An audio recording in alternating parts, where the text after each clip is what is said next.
বন্ধুরা good morning. দেখো তোমাদের আমি একটা নতুন জিনিস দেখাবো। আমাদের বাড়ির সিঁড়িটা এখন দেখো একবার। সিঁড়িটা হচ্ছে আমাদের বাড়ির একটা ছোট ঘর।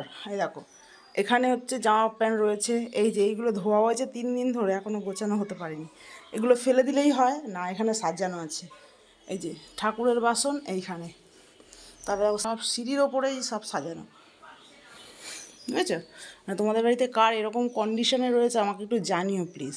কেন ওপরে মানে বুঝতে পারছো তো? আর একটা জিনিস দেখাই, সবচেয়ে মজার কথা ধরে।